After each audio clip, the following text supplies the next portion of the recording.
It's football time in the Bluegrass. My name is Coleman Scott. I'm joined by Brad Hari tonight for a special edition of Talkin Kentucky, where we're going to talk a lot of college football tonight because it's just around the corner. In fact, it's already started with week 0, but the real season starts now because it's week 1. Right. And Brad, I haven't seen you since we kicked Louisville's ass in the Governor's Cup. I hope you're doing well. That is true. It's been a long time since I've been on and haven't really seen you around.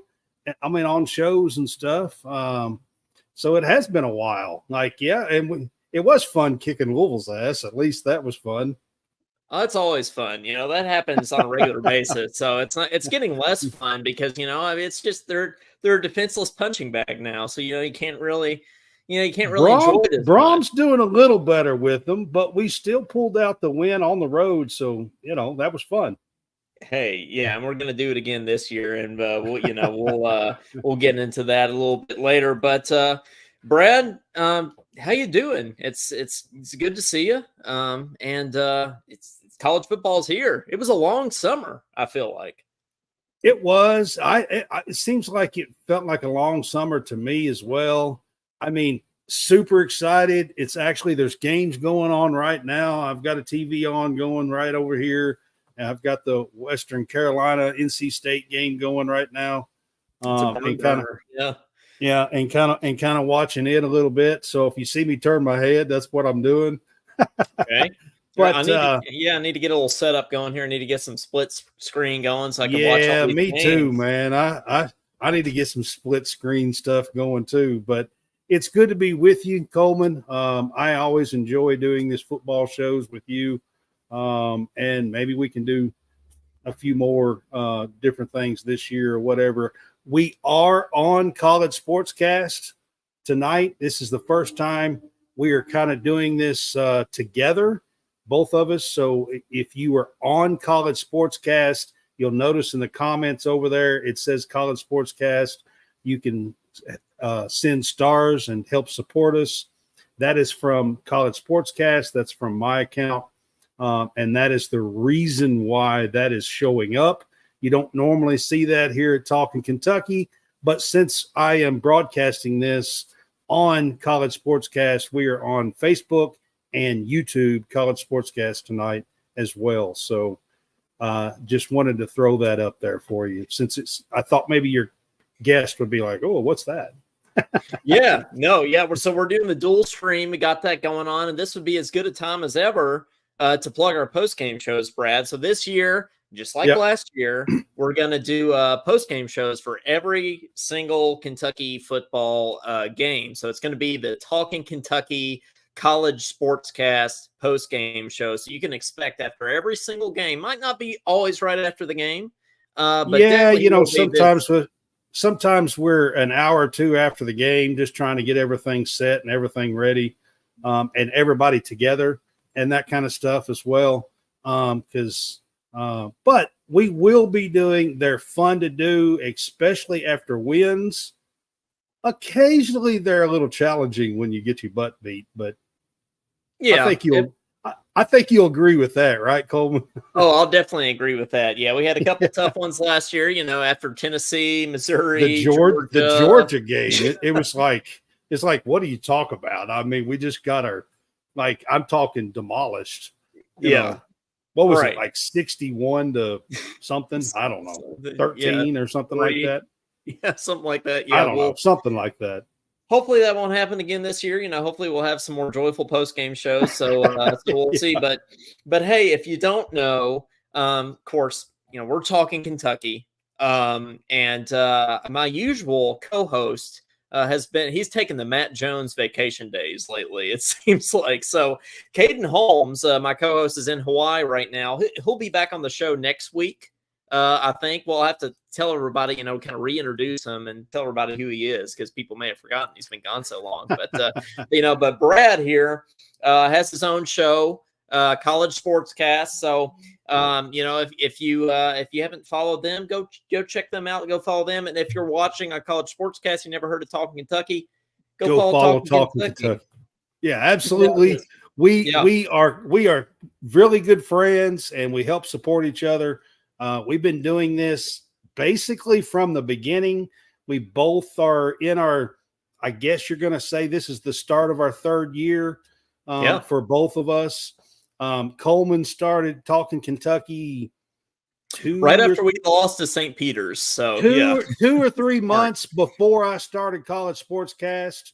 Somewhere around there. But so we're excited to be able to do this together this year, fully together. We did do these shows last year, the post games that he was talking about, football. But this time they're going to be on both College SportsCast and Talkin Kentucky. And we are kind of upping our game just a little bit. Using our technological advancement there. So that's going to be great. Yeah. Well, let's say hi to some of our viewers down here in the comments. We've got, as always, Clyde Hare. What's up, Clyde? In the comments saying what's good. So we got Clyde down was there. The first one. He was yo at the beginning. Yeah. He was. He's usually the first one. We got Madeline down in the comments saying it helps vent after those blowouts to Georgia and things like that. It does to the fans. I will agree that it's good to get on and vent. But when you're doing the hosting and the show, sometimes you're like, what do we like? You know, when you get drilled like that, you're just like, I'm not sure exactly what we need to say, what we need to talk about. I absolutely agree. But like it or not, those are probably our most watched shows. Like when we get the breaks absolutely beat off of us, people want to talk about it. People want to vent and complain. So actually, like we have a lot of people on when that happens. So that's for sure. Josh Hart says, "What's up, guys? Go Big Blue." What's up, Josh? Brad, Josh? Do you know if Josh is still out on the road, or is he made it back? Yeah, he is. Yeah, his job is out on the road. So. Yeah, he is out on the road. Gosh, I'm going to say 90% of the time throughout the year. I mean, he's only home a couple of weeks in summer, a couple of weeks at Christmas, and a week here and there. So he's out on the road a lot. Yeah, no, he definitely. I can't keep up with it. Actually, he was in Arizona. He was in Arizona a few weeks ago, but he's not there anymore. He's somewhere else. Yeah, he's like, I'm in Pennsylvania, I'm in Arizona. Yeah, I'm not sure where he is. So no telling, but hopefully he comes back in the Bluegrass State soon so he can watch the Cats and everything. But Brad, let's go ahead and kick it off here. And guys, if we hope you like college football, because that's what we're going to be talking a lot about tonight, is a lot of college football. So if you're a college football nerd, this show is for you. So Josh, by the way, says he's in Pennsylvania and he's headed to West Virginia tomorrow. So there he is. So Clyde says hello, Josh. I'm just going to throw that out there. Yeah, Clyde says hello, Josh. Yes. Hope you're doing good, is what he said, actually. And then Josh says to Michigan in about a week. So he's Pennsylvania, West Virginia, and then Michigan. Yeah. So that's why I said his job is out on the road. So yeah. Yeah, that's a lot. But it was quite a way to kick off the college football season last week with the Ireland game. I can't remember who it was last year. It's like Northwestern and like somebody, I think last year, Brad. It was like some kind of irrelevant team. I can't remember who was over there last year. It was definitely Northwestern. It was Northwestern, but I will say this. Oh, it was Notre Dame. It was Notre Dame. Oh, how do you forget them? In Ireland. It was either last year or the year before they were in Ireland. Mm-hmm. I might be wrong. It might have been 2 years ago. Notre Dame was there. I think it was, because I think last year was the first year that they did that Ireland thing, which seems so random. Like to have a college football game. It's actually a really fun game in Ireland. Like they fill that stadium. It holds about 50,000, and the stadium is aerodynamic and new, and like it's really a cool stadium. And they fill the street and do college game day there. It's a pretty cool event, actually. Now, if you're a team and you got to fly to Dublin, Ireland, and then come back and play football the next week, like Georgia Tech's doing, you know what I mean? Like it's a tough tough deal. Well, really. that's the excuse that Florida State fans use after Yeah. losing. They're like, well, try to fly to Ireland and then try to throw a football. It's like, well, I guess Georgia Tech. Well, I mean, yeah. Georgia Tech must have swam. I don't know. Yeah, they swam over there. Yeah, that's right. Which is arguably more exhausting. Yeah. We got somebody well in the comments here, John Hammond, saying, "OMG, who is that ugly guy on the screen?" So I don't know if he's talking about you or me, but John will probably be on. John is, if you don't know, Brad's co-host on College SportsCast. So yeah, he'll be on some of our post-game shows with us, if not all of them. So it'll be good to have him on for sure. He's pretty good with the football knowledge as well. John is. So he's going to join us as well. But let's keep talking about this this Florida State Georgia Tech game. I think everybody and their mother had money on Florida State, but Georgia Tech goes in, beats them on a last-second field goal. I mean, what a way to kick off the college football season. It was a great game, first of all. I mean, it was back and forth. It was close at halftime. It was close the entire second half. If you love football, to have that as the first game to come back to, like – Florida State kicked a 59-yarder at halftime. I know, right? You guys, like, if you were watching, they kicked the 59-yarder at halftime to go. Yep. I think they took the lead at halftime with that field goal, I believe. And then Georgia Tech kicks a 47-yarder or 44-yarder or whatever it was to win the game at the end. So the game was fantastic. You couldn't have asked for a better game to kick it off. Absolutely, Madeline. We cover all college sports. We do a little bit more towards SEC, and then I do some covering of some Kentucky media coverage now as well. I am covering Kentucky volleyball and Kentucky women's basketball as media. Right. So Madeline, for our listeners, podcast listeners, Madeline's asking, does College Sportscast cover basketball too? Yes, they do. They cover just about everything. I mean, is there anything you don't cover? No, we cover baseball. We do. I have a guy that is a big, John Roberts is his name, and he helps me cover the college baseball season as well. We go from August all the way till June, and we cover football, basketball, and baseball. We do some women's basketball as well, like I said, and I am now picked up women's volleyball, Kentucky women's volleyball, as media. So I'm doing a little writing and covering that as well. And they had a big game on Tuesday night in Louisville. Now, you remember when I was on your show the first time, I think John Roberts was on with us. He's an Auburn guy. Is that right? He is. Okay. He covers Auburn baseball. He's credentialed for Auburn baseball. Oh, okay. John Roberts. I didn't realize that. Well, so I was on that show with you. I think you were asking me about the Auburn and LSU game, which I proceeded to try to have an analysis of. I have a confession, Brad. I don't think I ever told you. I didn't watch a snap of that game. I totally just winged it on that. I mean, I was looking at the box score in front of me. And I was like, you look at this game, it's all in the numbers, right? It's all in the numbers. So, I didn't know anything about, but you don't have to know anything to talk about Auburn football. You can just wing it and talk about it. Well, he's an Auburn graduate as well, so he's a big Auburn fan, huge, and he covers Auburn baseball for us as well. So as media, so we're getting into the media world. It's slow. I enjoy covering the women's game. I actually am an ex-AAU coach for the girls and middle school ball, and done a lot of stuff with that. My sisters played, so I enjoy the women's game. And the women's game, basketball, is getting a lot of hype now, as well. So, and hey guys, I just saw the questions over here, so I wanted to make sure I threw that in there. Oh yeah, no, absolutely. Yeah. Hey guys, if you don't mind, go ahead and help us out by sharing this video, and do the whole thing of liking and subscribing and commenting and all those things on our stuff. That really helps us out, helps us get in the algorithms, as the kids say these days. So it helps us get into those things, like it or not. What's up, Cody?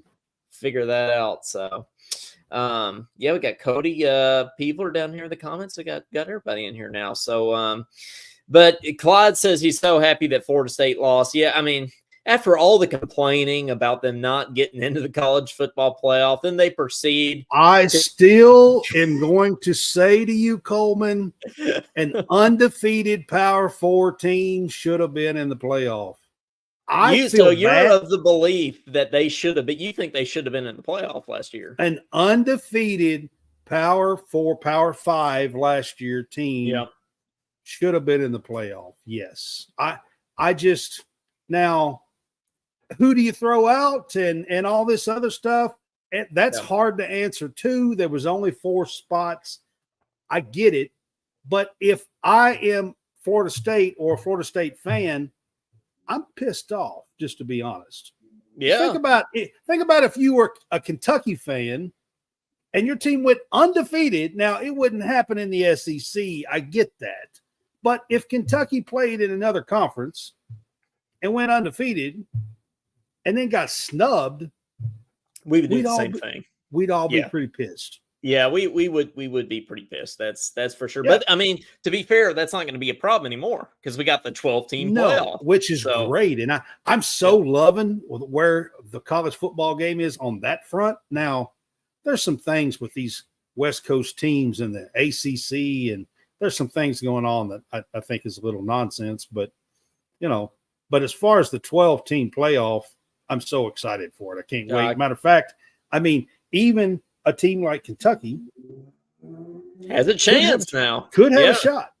Even this year with the schedule we had, you look at a team like Missouri, they really have a chance because they have an easy, road to the playoff. They have an easy schedule this year. They do have a much easier schedule than we do. So, and they went 11-2 last year. I mean, they would have made it last year. If there was a 12-team playoff, they would have made the 12-team field last year. Missouri. Well, you look at the 2 years that we've gone and won the Citrus Bowl, right? You look at when we played Iowa with the Will Levis year, and you look at 2021. Yep. And then especially in 2018 when we beat Penn State. 18, we were close. We wasn't quite in that 12 spot. I want to say we were like 15. We were like 13. I think we were like 13. 15, I mean, 13. We were right on We were right there. But we would not have made it, but we would have been very close to making it that year. Well, and I think it would have been between us and Penn State. The Citrus Bowl is kind of like that first bowl outside of the New Year's Six. So it's like it would have really been up to the committee with who had the better win, and the fact that we got beat by a bad Tennessee team that year wouldn't have helped us, I don't think. Right. So Penn State may have gotten the edge, but, you look at those 2 years, we would have been in contention. I think. And even in the 21 year, I think we were like 18 or something like that. Mm-hmm. In the 21 year. And I'm not talking about in the polls. I'm talking about in the college football playoff rankings, which is what matters. Right. And the thing that's kind of weird about that, Brad, is the seeds aren't necessarily going to line up with the rankings. No, they're not. No, and so the top 4 teams, the top 4 teams are going to be conference winners, power conference winners. Mm-hmm. So if Utah wins the Big 12 and they're ranked 12th, they're going to get a 1, 2, 3, or 4 seed. They won't get the 1, but I mean a 3 or 4 probably seed. And also the 5th conference comes from the group of 5, and the highest ranked team is going to get not the 5th spot but the 12th spot. They're guaranteed a spot. But what that means is that the highest ranked team is 25th in the country, and it's like Memphis or Boise State, and they're not in the power conference, and they win their conference, then they're going to get in the college football playoff. So it could be the 20th team or the 25th team. So it's not going to be necessarily the top 12 teams in the rankings in that order. And, how awesome are those home first round game's going to be. I mean, that's I gonna be can't awesome. wait. You have no idea, man. It's going to be that atmosphere. It's going to be just so rich with pageantry and traditions, and it's going to be a blast. I cannot wait for those 4 first round college football playoff games. It's going to be awesome. And teams 5 through 8 get home games. That's what I'm talking about. So if you are in 5 through 8, you get a home game in the college football playoff with all the tradition and all the pageantry, and you get to go and you get to tailgate at a playoff game, and that atmosphere, it's going to be insane. Now, I call me crazy, but I might honestly rather have that than be one of the top 4 seeds. I mean, I know you have to play one less game, but I mean, I'm just would be jealous of those teams if I was in the top 4, right? Like, I would want that experience of playing a home. It's going to be really, really fun. That opening round, I think I'm going to enjoy it just as much as, the championship game. Really. It's going to be awesome. You think we're going to have bracket competitions, bracket challenges for the college football playoff? I actually think we will. Yeah. I think we'll start having college football playoff madness, or whatever you want to call it. The bracket stuff. Yeah. I think we will. Now, I mean, it won't come out until the teams are locked in, of course. But yeah, I think we will. Madeline is asking, where were we when we had Will Levis? Yeah, that year we went to the Citrus Bowl, played Iowa. That's the year I was talking about in 21. I think we were about 18th in the college football playoff rankings that year. We were a little bit behind where we were in 18.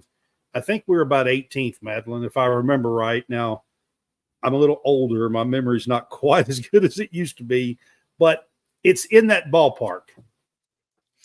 So we got a lot of stuff that we could get to tonight. So we've got Kentucky. Obviously want to break them down. We could talk about who we think some conference champions are going to be. We got to talk about week 1 predictions. Brad, where do you want to start? I'll leave it up to you. You're the guest here. I mean, I'm anxious to talk a little bit of Kentucky football with you. So let's start there, I guess. Let's do it. The season, I'm going to be honest with everybody.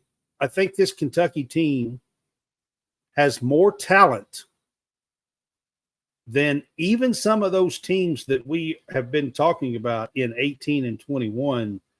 I think across the board, I mean, if you look at just the defensive side of the ball on this team, they're claiming that we returned 10 starters. Now, they filled in a spot or two where we had some injuries, and that's how it became 10, because we did lose a couple on that side of the ball, Trevin Wallace and Andrew Phillips. But they are claiming that we returned 10 starters, okay? Then they have added Pop Johnson, Dumas Johnson, from the former All-American, college football 2022 All-American from Georgia, a national champion, by the way, 2-time national champion. Then we've added DJ Waller, a cornerback from Michigan last year, who was a national champion. And then we've added Christian Story, who is a 4-year player for Nick Saban in Alabama and won a national championship in 2020. Do you think it's possible that this is Stoops' most talented roster? I do. That's what I'm saying. So just on the defensive side of the ball, Coleman, I feel like there is a possibility that we could have 3 or 4 All-Americans on the defensive side of the ball. You take Walker, you take Deion Walker, you take Maxwell Hairston, you take Pop Johnson. Jamin Dumas Johnson is his name. Pop is his nickname. You take those. We had some good Jamins on the defense over the years. Jamin Davis. You take JJ Weaver. I forget he's still on the team. JJ Weaver has been on the team for like 20 years, but that's okay with me. Sixth year. It's his sixth year, to be honest. Awesome. I mean, he redshirted one of those, so he's playing 5, I think. Right. But, but still, But he's been there 6 years. Yeah. Mm-hmm. Yeah. And I mean, there are plenty others. De'Aaron Jackson, the other linebacker, is going to be there, possibly that could be. And I'm not saying he's going to be first team, but he could certainly be second or third team. And I'm not saying that these are all first team. I'm saying down the line, these could be All-Americans, either first, second, or third team. That's how good the defense is. So do you think, I mean, obviously this is going to be the most talented roster, right? But we've seen that the talent doesn't always translate to success on the field. I mean, look at Florida State. It doesn't. Right? Actually, in 2022, I thought we had, when Will Levis and Chris Rodriguez and all them come back in 2022, I thought we had quite a bit of talent on that team, and I thought we were going to be better than we were. Of course, Levis got hurt, missed a game or two, played 2 or 3 games hurt, and it made a difference in that season. So health is definitely, I mean, there's nothing you can do about that. Health is definitely going to be an issue if we start getting some injuries and that kind of stuff. So, all right, Mike, I knew somebody was going to bring up the offensive line. All right. And just to interject here, that's my biggest concern, Brad. So this is something I wanted to pick your brain about, because I feel like the past few years, it's like if we just had an O-line, we could win 9-10 games. It has been.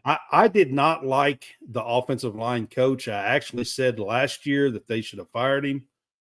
I'm very glad that he brought back Eric Wolford this year. I don't think Stu's done it right. I think he really should have handled that better. But I'm definitely glad that the offensive line coach was let go and that Wolford is brought back now. But Wolford, though, like, didn't he kind of leave on a sour note? Wasn't he recruiting for Alabama? He was supposed to be recruiting on a recruiting trip for Kentucky. Right. Yeah. But then went and recruited for Alabama and never come back to Kentucky and went to Alabama. And he was recruiting a guy who actually transferred on the team and is an offensive lineman this year that went to Florida and not to Alabama. Mm-hmm. Jordan Farmer is his name, and he is listed as a starter on the offensive line. See, I'm glad you know this stuff. See, I don't know all these intricacies about like our offensive that's line. The guy that he actually was on a trip to recruit, that he wound up recruiting, trying to get to Alabama, eventually went to Florida. He went on to Alabama, and now Jordan Farmer has transferred to Kentucky, and Wolford was brought back in. So now they're both here at Kentucky. But you think he's a good coach, though? Like, you think he gets it done? Okay. I do. He's the last coach where we had a really good line. He was the coach here on that 21 team that had a really good line. Now, other than Schlarman, yeah. Yes. Other than John Schlarman. Yeah, of course. He was the coach after Schlarman. Yeah. Right. Mm-hmm. Yeah. So I'm going to give you a stat here. Okay. And I knew somebody was going to bring up the offensive line. And listen, I'm a fan too. And I totally get why there would be some apprehension here about the offensive line, because the last couple of years, 2 years ago was awful. Last year was a little better, not a lot, a little. Experience. Kentucky has their 5 starters that they have named. We got Gerald Mincey, transferred from Tennessee. Jordan Farmer, transferred from Florida. And then we got the 3 guys back that's from Kentucky. You got Marcus Cox, Eli Cox, and Jagger Burton. That's the starting 5, okay? Yep. The starting 5 has 143 starts of experience. It's a lot of starts on the offensive line. Yeah. It's the second most in the SEC. Okay. And Next it's to and who? it's the 9th most in all of college football. Well, who's the first in the SEC? Is it like Bama or something? I'm not sure, and I Actually, figured somebody was going to.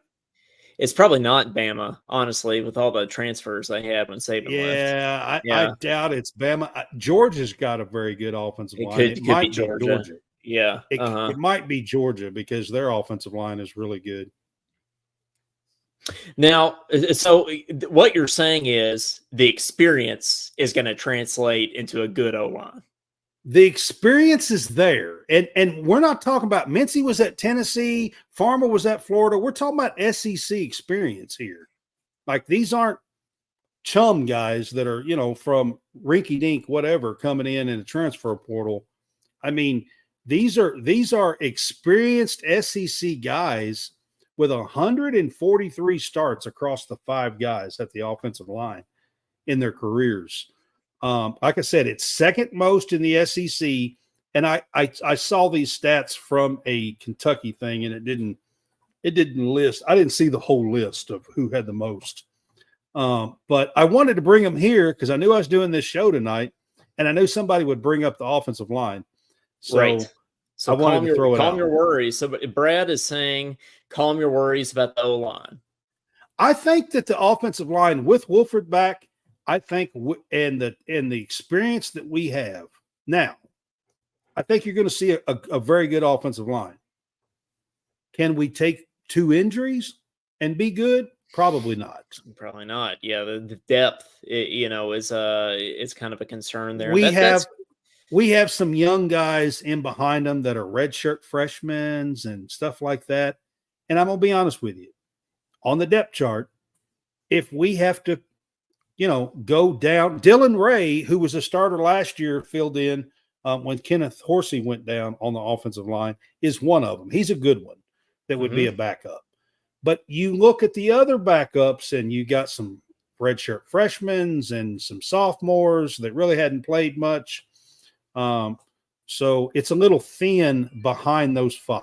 I will say that. Let's go ahead and get to another Mike question here. He's bringing all the good questions tonight. Is this year's offensive coordinator going to be as good as Cohen? Brad, he's unproven, I think, but a lot of people from Boise State were like really sad to lose him. That's because he done a very, very good job at Boise State. He had one of the top running backs in the country last year that is coming back. I'm really surprised that he left that team, to be honest with you.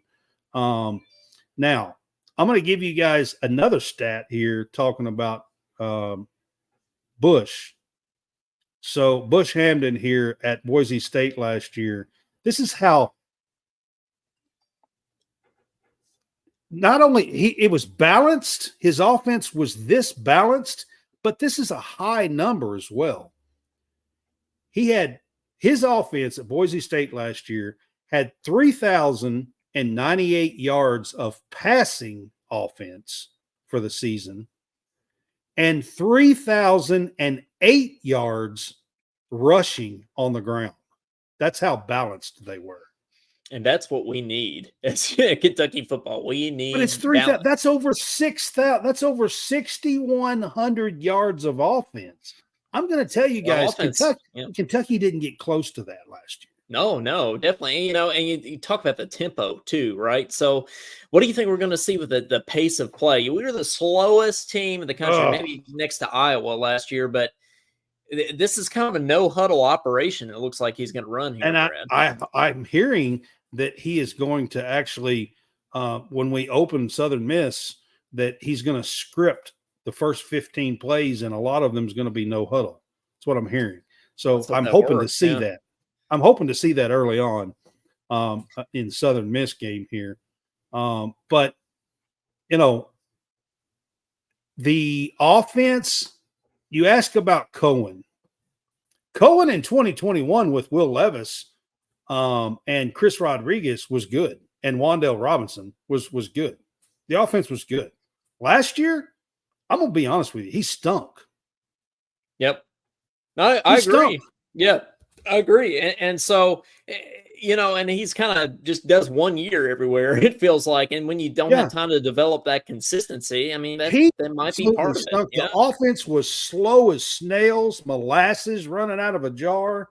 I mean, Hmm. it was terrible. He stunk last year. Bush has to be better than that, surely. Mike's saying, who's our starting running back to start the season with Chip out already? Yeah, you already got the Ohio State guy with the broken hand. I'm going to try to say this right, Brad. Is it Dime Sumo Jimmy, Kambe? Is yeah, that it? Jimmy, Dime Jimmy, Sumo Kambe. and he's an DSK. DSK is what a lot of the people call him. Yeah. He was an NC State transfer last year. He played with us last year, had about 20 catches in the receiving game, but didn't do a whole lot in the running game. They didn't use him in the running game a whole lot last year. But he is going to be the starter against Southern Miss. But I do believe we're going to see a actual freshman and a redshirt freshman both against Southern Miss. James Patterson and Jamari Wilcox. Remember the name Jamari Wilcox. No, they say I've heard a lot of guys talking about Wilcox. Yeah. I'm just telling you guys, remember the name Jamari Wilcox. I'm not saying that he's going to lead the SEC or nothing, but what I am saying is if he gets any space at all, he's gone. He's that fast. He's that fast. Are we talking Barry and Brown fast, Brad? Are we talking? I'm not sure if he could beat Barry and Brown in a race. I'm not real sure about that. But from a running back, bigger kid, experience, from what I am hearing, Mark Stoops in a press conference the other day, or it might have been on the radio, said that he was the fastest back that he has had at Kentucky since Boom Williams. Hey, we got Marsha Davis Wilson in the comments here. Thanks for joining us, Marsha. She says you're right. He's totally fast. So he's already been turning some heads, Brad. And Yep. Kentucky, we've been spoiled with running backs. We've had Benny Snell, we've had Chris Rodriguez. Well, we had Boom before that. We've had Ray Davis last year. So we got all these NFL backs. Brad, it's not gonna be, at least I don't think it's gonna be the same kind of power back. I think it's gonna be running back by committee. Yeah. But it might be kind of a different scheme. Normally, it's like the Stoop style of football, right? Like everybody in the stadium knows we're giving the ball to Chris Rodriguez, and he's still going to pick up 10 yards because it's going to take the entire Georgia defense to bring him down. Yeah. That's not going to be what it is this year, but I think we're still going to have some balance, Brad, especially what you're talking about with Brad, with Bush Hamden, with the balance he had at Boise. The balance he had at Boise State last year is very encouraging, I think, because you don't want to lose that running game. We're in the SEC. Like, it's sometimes you got to have a little smash mouth football, and you got to open some holes and you got to run right through them. I mean, that's the SEC. I'm not saying that, I want to drop back and do some RPOs and all that too, and throw some bombs. I want to see that too. But you absolutely have to have that running game and have to have that balance. Now, I don't think we're going to see a $1,400 yard back or nothing this year. I just don't. When Chip comes back, he's only supposed to miss 1 or 2 games. So he might miss the South Carolina game too, but he'll be back in a week or two. And when he comes back, I think you're going to see possibly all 4 of these guys get some playing time and maybe get 5 to 10 carries apiece in some of these games. Well, let's talk about quarterbacks, and Mike even is kind of talking about quarterbacks down here in the comments. The hype as soon as he transferred, last summer, Brock Vandegrift from Georgia. Everybody's like, oh man, he's gonna be the guy. He might be better than Will Levis. Who knows? We saw him slinging around against Kentucky, right, when they put him in like the third quarter. Yeah. But after they were up 55-3 or something, right? The third quarter, and we did our sad post game show. That's right. But Bush Hamden's been talking about he likes Gavin Wimsatt. He might be playing two quarterbacks, Brad.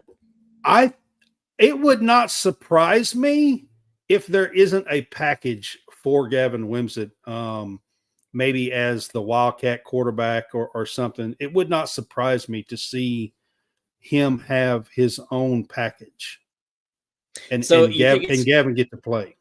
You think it's going to be like a red zone, like goal line package type thing for him, or what kind of deals you think it wouldn't surprise me at all that I mean, it could just be a change of pace package. It wouldn't necessarily have to be goal line, but it could be used in the goal line as well. I think it's going to be more of a change of pace, and I'm not saying he's going to get out there 6 times a game for 2 or 3 plays at a time or nothing, but a couple of times in each half to kind of a change of pace, and to have a package to bring him in for 2 to 4 plays, something like that.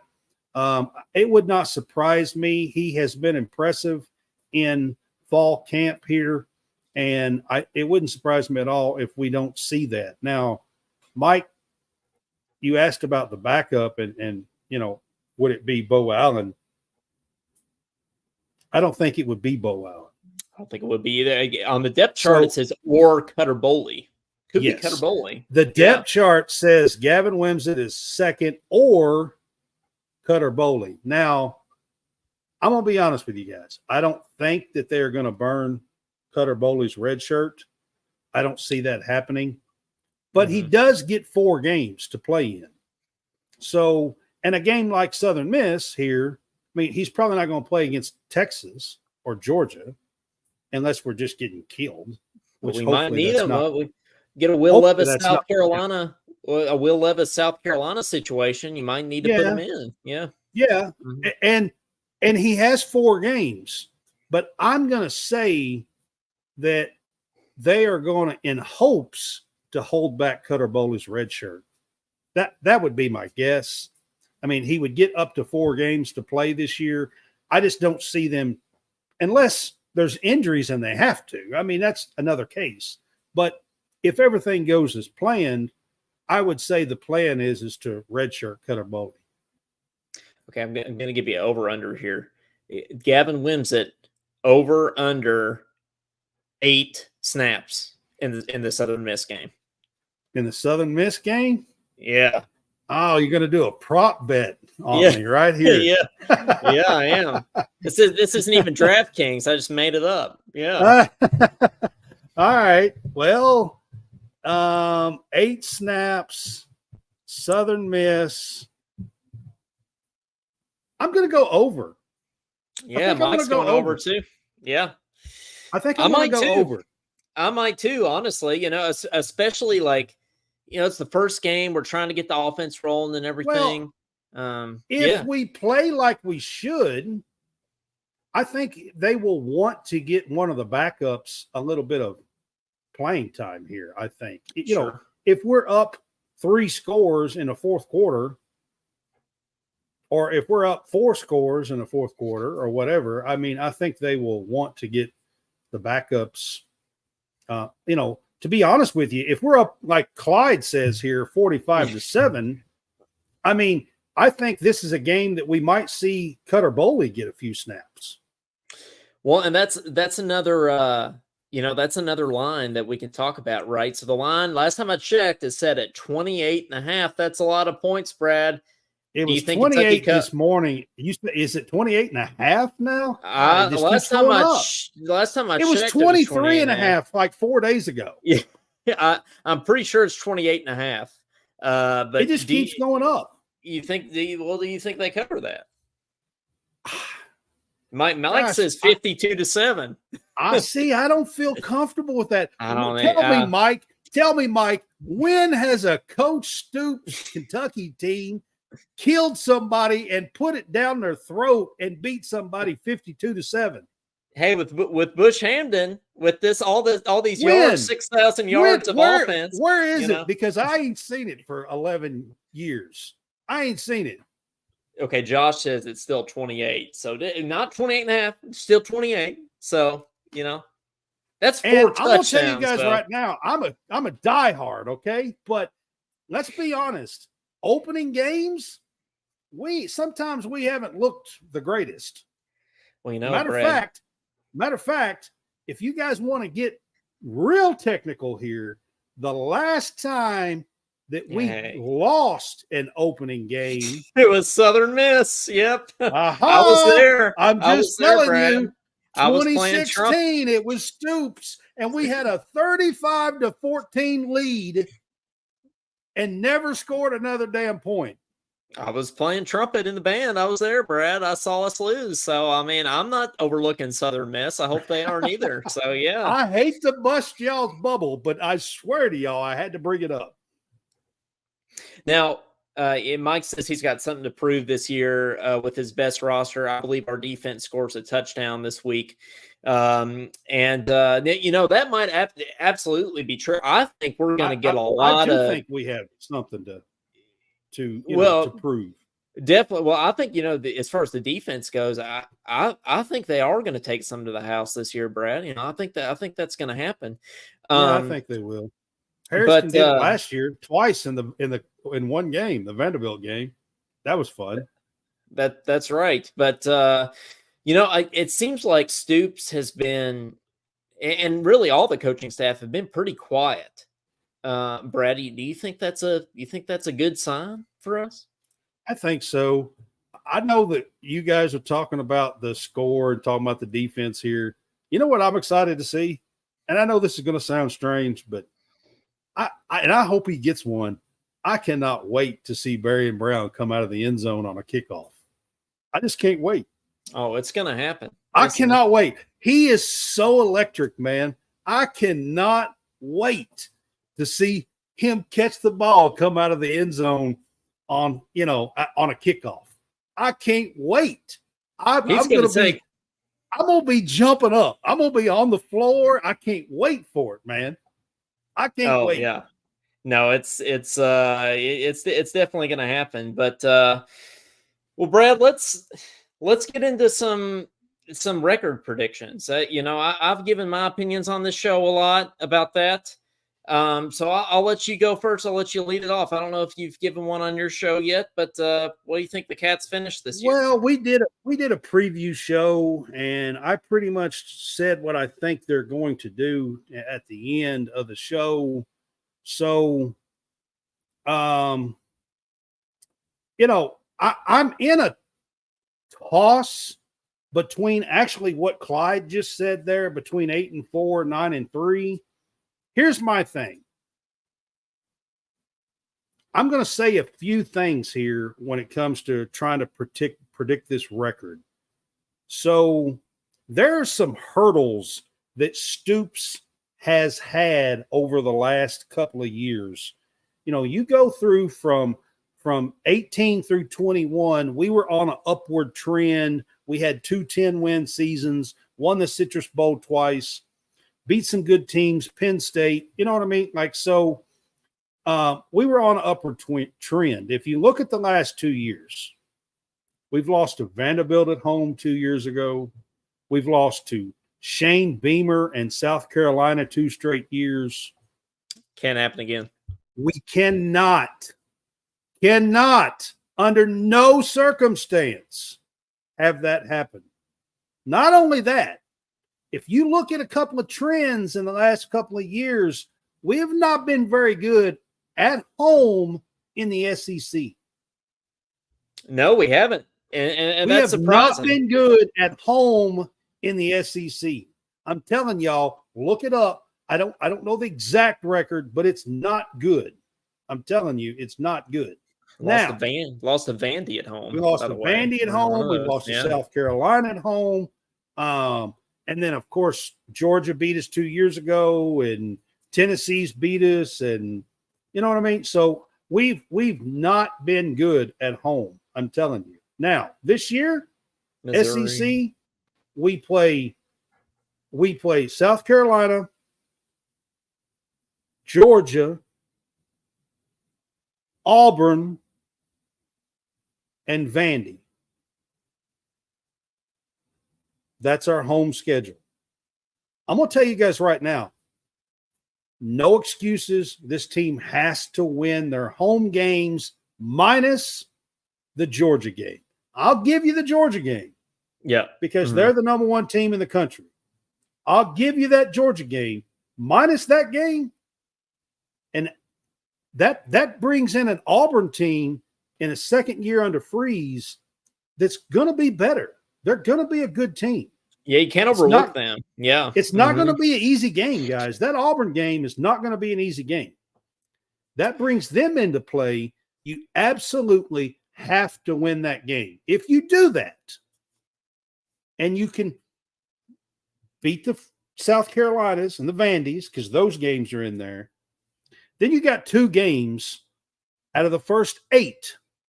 You got a home game against Georgia and an away trip to Ole Miss that are going to be really tough games to win, okay? Now, we've played Ole Miss pretty tight just about every time we played them in the last 3 to 10 years. We've played, matter of fact, one time we had a missed extra point and lost the game by 1. I was also in that game. Yep. Yeah, against Ole Miss. We've played them pretty tight. Will Levis went down there and only lost by like 4 on the road. We've played them pretty tight. So can we win that game? Man, I mean, that could change everything. Because here's what I'm saying to you guys, record-wise. 8 games in, we will be headed to the Tennessee game.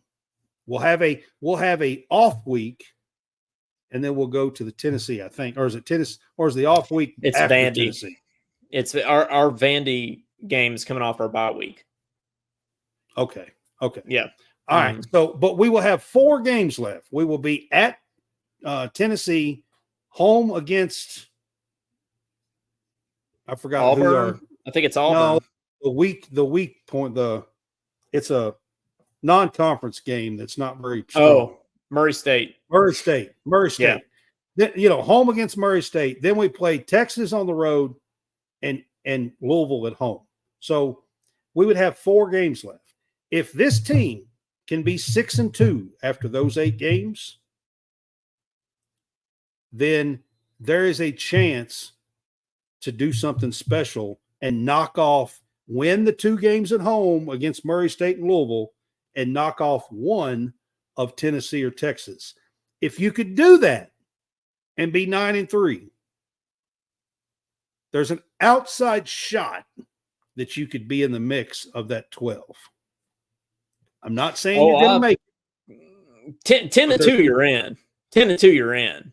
But 10-2 would be we'd have to win that Ole Miss game on the road or knock off, do the unthinkable, and beat Georgia at home. Yeah, right. Yeah. But I think I think 9-3. You're certainly a 9-3 SEC team. You're certainly in the conversation. You're in the mix. I really don't feel like we will make it, but I think we'll be in that 15 to 18 range if we're 9-3 somewhere. But you never know. I mean, people could knock off in front of you, and So I mean, you never know. It could happen, and you could sneak in that 11th spot because you don't get in as an at-large in the 12th spot.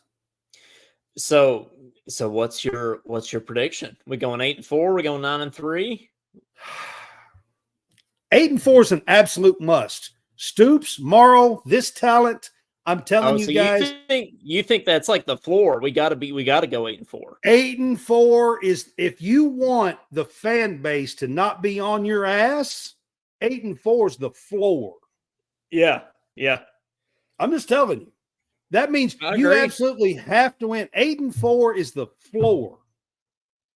All right. Now, 9-3, 10-2. is probably I think 10-2 is probably the ceiling. And that's, I mean, we play 3 of the top 6 ranked preseason teams: Georgia, Texas, and Ole Miss. And 2 of them's on the road. I'm gonna make you a prediction though, a hot take. I don't think Ole Miss is gonna be as good as people say they're gonna be. You know, maybe they'll prove me wrong, and they will be. But Brad, I think, I mean, like I was saying it earlier, talent doesn't always translate to a good team, and they loaded up on defense in the transfer portal. I don't think their defense, at least, is going to be as good as people think it might be. I think we're going to be able. I think our defense can win us that game. Like, as good as this defense is going to be, we'll be able to put up enough points to win Clyde, that game. Here's what I'm going to tell you. Kentucky football has never been in a position where we could have 3 to 4 All-Americans on defense and have that stout of a defense. And at the same time, by the way, we have a 5-star quarterback, guys. Kentucky football has a 5-star quarterback, and he's getting no love and no hype. No love. Just yesterday, I seen a list of the top 50 quarterbacks, starting quarterbacks. They had Brock Vandagriff, 36th. What? He was a 5-star quarterback. And I've seen SEC lists, Brad, that have him as 13th or 14th. I mean, right? It's unreal. I don't get it. He's getting no love whatsoever. I'm going to tell you guys right now, outside of Tim Couch, when Brock Vandagriff takes his first snap against Southern Miss on Saturday night, I don't know that Kentucky's ever had that kind of talent on the field before. Ever. As with the ball in his hands, I don't know that we've had some 4-star guys, and we've done pretty well with it. I'm not saying we haven't, and we've had some good quarterbacks. And I'm not saying that Brock Vandagriff is going to be the top guy. I'm just saying from a talent-wise and grading out that talent, we've never had a 5-star guy run our team before. And if Brock Vandagriff can be the guy that everybody thought he was going to be 3 years ago coming out of high school, I mean, we're talking about a guy who committed to Lincoln Riley at Oklahoma. The quarterback wizard that's won 3-4 Heisman trophies with his quarterbacks. We're talking about a guy who then didn't want to go out west and stayed at home because he's actually from the state of Georgia and played for, I don't know, maybe the best quarterback or best head coach in the football now since Saban's gone, Kirby Smart, and won 2 national championships. I mean, Josh Woodson was a good quarterback. He wasn't a 5-star kid coming out of high school, I can tell you that. See, but you don't think it's all hype. You think he lives up to the talent rating there.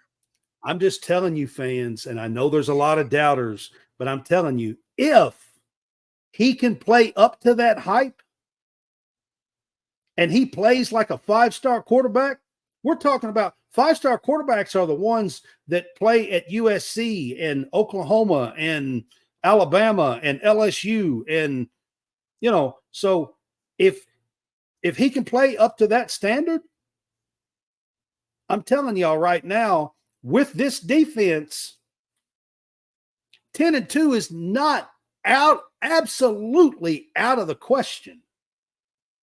It's not. Now, hey, Brad's getting us excited over here. But I like it. You got to live up to it. I mean, you can be a 5-star. We've had a few 4-star kids come in here, and we think they're going to be great. I mean, what was the guy, Drew something, that come in after? Yeah, Drew Barker. Yep. Barker.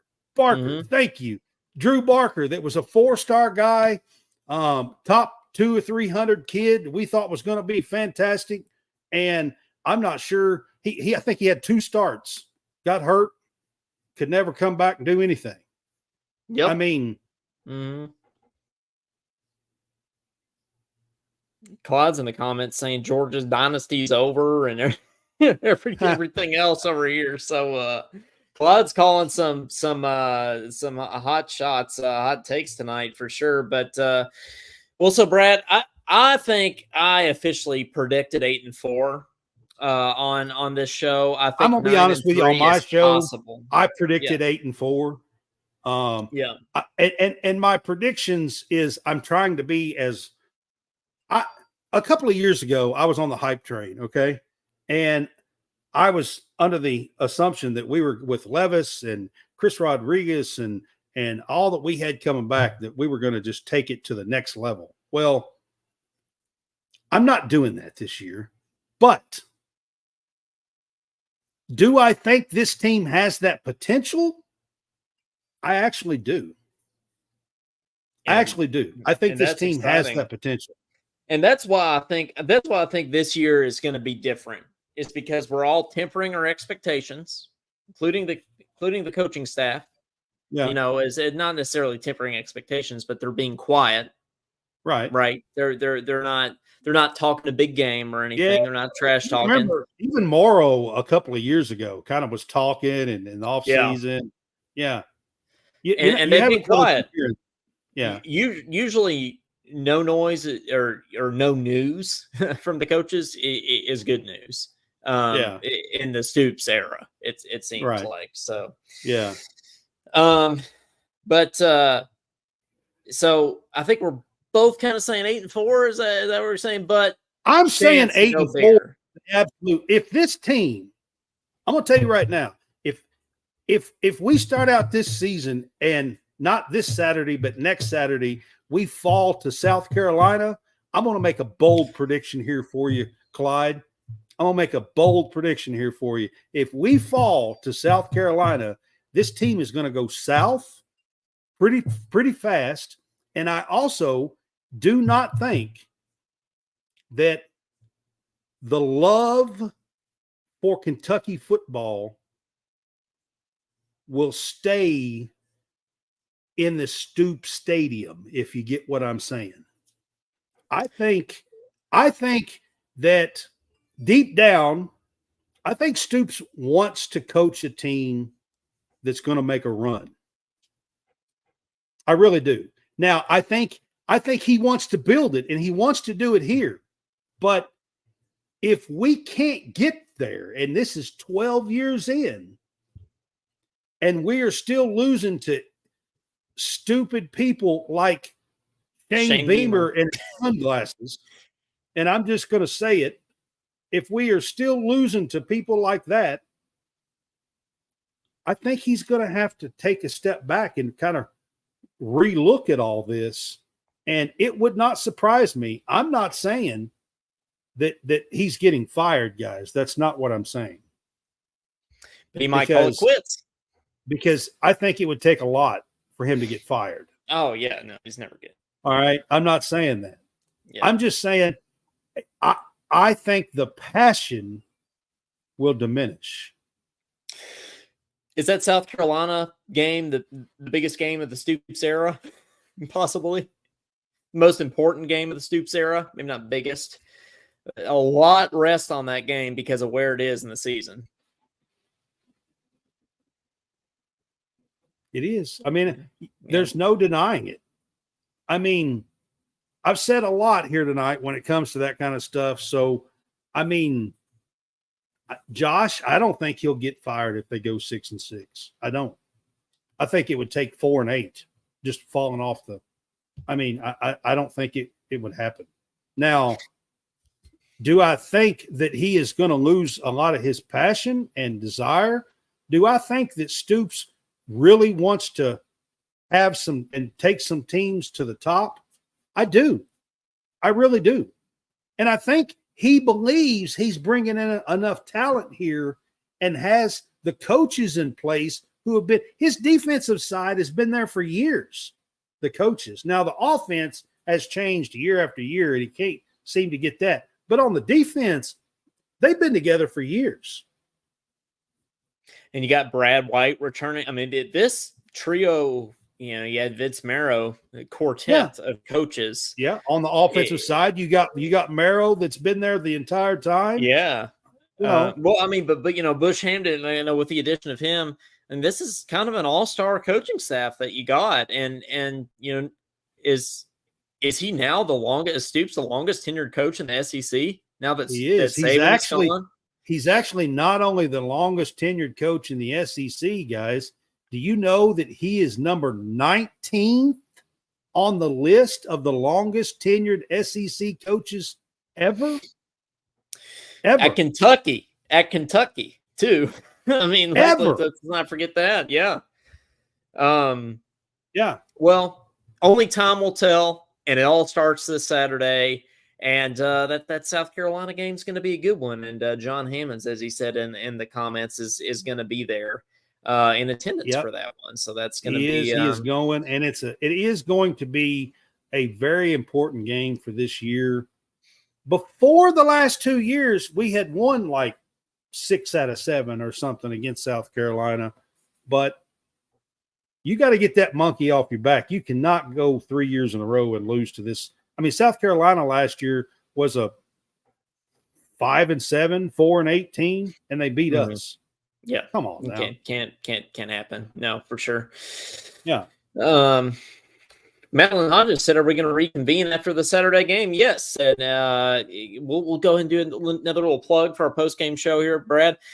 Madeline, after every single game, Brad and I are going to do a post-game show. So you come here after every single football game this season. I'll try to have a few stats for you too. I like to have some stats. So I'll bring some highlights, and between the two of us, we'll be basically ESPN. Really, right? That's basically who we are. But quickly, Brad, let's transition. Let's pick some conference winners here. If you got some SEC, I mean. We going Georgia? I mean, I did, yes. I went Georgia. I went Georgia and Texas. To be honest with you, I really feel like those are the two talent-wise best teams in the league. I do think that Ole Miss, talent-wise, is very close. Now, the question with Ole Miss is, can Lane Kiffin figure out both sides of the ball and get it done? He's great at offense, but can he figure out both sides of the ball and get it done? If their defense is as good as everybody's saying it's going to be, I mean, it's very possible. But that remains to be seen. I'm going Georgia until, Nick Saban had a great quote, which by the way, he's on College Game Day now. I think he's great at that. I think that's awesome there. But Nick Saban said, until somebody beats Georgia, I'm going to pick them. And it's really funny. It's really funny him saying that, by the way. Yeah, as Alabama's coach. Yeah. Wait a second. Beat Georgia. Georgia is 43-2 the last 3 years, guys. Do you know who the 2 losses were to? Alabama. And Nick Saban. Him saying until somebody beats Georgia, he's literally saying, I'm the only damn person. Other than me. That's literally what he's saying. Yeah. Which I think makes it that much. There's nobody in the country that can beat these fools. And until somebody can beat them, that's exactly what he's saying. And I think I was laughing. It was hilarious that he said that, by the way. That makes it that much more awesome there. But Josh Hart says Coleman has Commonwealth Stadium as his background. Brad has a piano on a couch as his background. That's wild. Yeah, we got a little bit different. Brad's a very tasteful guy, Come on in, sit down, have a drink. Yeah, that's right. So, that's right. So, let's go Big 12. Brad, I don't even know who's in the Big 12 anymore. In my preview shows for College Sportscast, I picked Utah to win the Big 12. I think the best 3 teams is Utah, Kansas State, and Oklahoma State. I think it's going to come down to those three. Of course, two will play for the championship, of course, but I think that's the three best teams. And I picked Utah to win the Big 12. I'm going to go Kansas State, just because I think they got kind of a Missouri schedule, right? They've kind of got that schedule, easy road to the title game, and I just love Cam Rising, and he's coming back from injury, and he won 2 Pac-12s, back-to-back Pac-12 titles. He was injured last year. He's coming back. Y'all listen for the song "Bad Moon Rising." I hear. I'm telling y'all, listen for it. Okay. Bad Moon Rising. He's coming. We'll listen for it. Let's go to the other Big Ten, which Oregon is in the Big Ten now. Apparently, yeah, I can't keep up with all this, but I'm going. Brad, I'll go first on this one. I'm going Ohio State. Just because I don't think Oregon's going to – I mean, everybody's picking Oregon, but I don't want to pick Oregon. I don't think they ever win anything, so I'm going to go Ohio State. Oregon is a team that's won a ton of games without winning some big ones, to be honest with you. That's right.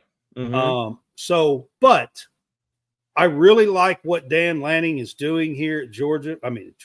He left Georgia at Oregon. Yeah, I really like what Dan Lanning's doing at Oregon. He's gathering a lot of talent out there, and I love picking up Dylan Gabriel from Oklahoma as they let him, go to Oregon out there. I think he's going to be one of the best quarterbacks in the country. I know that people are saying Carson Beck and people are saying other names out there, but a name to watch for the Heisman is Dylan Gabriel. He's going to be the Bo Nix replacement at Oregon, and all Bo Nix did was have 4,500 yards of passing last year. It's possible that Oregon could come out of the Big Ten here. I think it's going to come down to Oregon or Ohio State in the championship game because they have done away with divisions as well. But, man, when you look at the roster and the talent that Ohio State has, it's hard to pick against them. I'm going to go Ohio State. But I'm telling y'all, this Oregon team could win the national title. They could. They could. They won't, but they could. No, a lot of the game day guys are picking Oregon. That's for sure. But yeah. What, gosh, is there still an ACC? Are there teams? Who's in the ACC now? I don't even know. Florida State's trying to quit. Clemson's trying to quit. It's hard to keep up with. Florida State already quit. Yeah, you got California in there. You've got Stanford in there in the ACC. I don't know. It's a weird ass conference right now, if you ask me. It is. I'm gonna be honest with you. In my preview show, I done my preview show for the ACC probably about 3 weeks ago. I picked Florida State, so I will own that. They may still win the conference. I mean, who knows? But they starting out 0-1. I can tell you that, and that's not just overall. That's 0-1 in the conference. That was a conference game for them, the Georgia Tech game over there. So I'm not big on Clemson, and people are taking Miami. And I will say this. I love their quarterback. Cam Ward was at Washington State. He's passed over 6,600 yards the last 2 years, 3,000 in each campaign. He had 71 touchdowns and 14 interceptions in the last 2 years. That's pretty good for a quarterback, guys. Cam Ward is the real deal. Out of all the quarterbacks that transferred outside of Dylan Gabriel that I just talked about, I think Cam Ward could be the best. Could be. I mean, he has the best stats outside of Dylan Gabriel. So Miami could be a player in this, but NC State's playing, and I hadn't looked over there and see what the score is. NC State could be a player here. The ACC's wide WFO. I mean, honestly, Louisville could win the darn thing. I mean, I was going to say, is it bad? Could I pick Louisville to win? Is that bad on this show? Can I pick on the Kentucky podcast? Can I pick Louisville to win? I mean, I think they'll win. I think Louisville will win the ACC and then we'll beat them. I mean, that's what I think will happen. But I like your Miami pick too, though. But I might go Louisville just to be different. I'm not saying I want them to win it. I hope they lose every game, but I think they could. I mean, it's the ACC. You could win the ACC, Brent. I might be able to coach a winner at the ACC. Maybe you might be able to. I don't know about playing. We got one more, right? We got the Pac. Pac-12. Is it the Pac? Is it the Pac-2, Pac-10, Pac? What is that? There is no more, really. It's just Oregon State and Washington State. So no, I did them as independents, actually. Yeah. Okay. Well, then I guess we won't do that then because the Pac is gone. Well, it is for now anyway. So now there is one more team out there that I think is loaded. Okay. And that's exactly why I told you guys that I'm surprised that Bush Hamdan left. Boise State. There's a team that's loaded, and that's Boise State. I really feel like this Boise State team is the favorite to get that college football playoff spot for the Group of 5 top-ranked conference winner. Okay, well, there you go. They got the blue field. Yeah. I think Boise State, and I'm actually really surprised that Bush Hamdan left that. They have one of the best, Genty, I think is his last name, Ashton Genty, I believe is how you pronounce it. I'm not 100% sure, but he had like 1,600 yards for Bush Hamdan last year. He's probably one of the best running backs in the country. Ollie Gordon in Oklahoma State is another one. You got the Ohio State guy.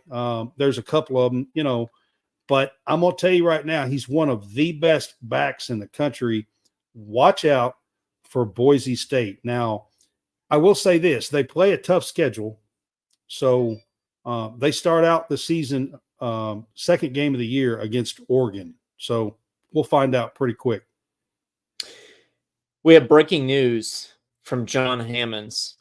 Colorado is losing to North Dakota State. Brad, I was hoping that this would happen.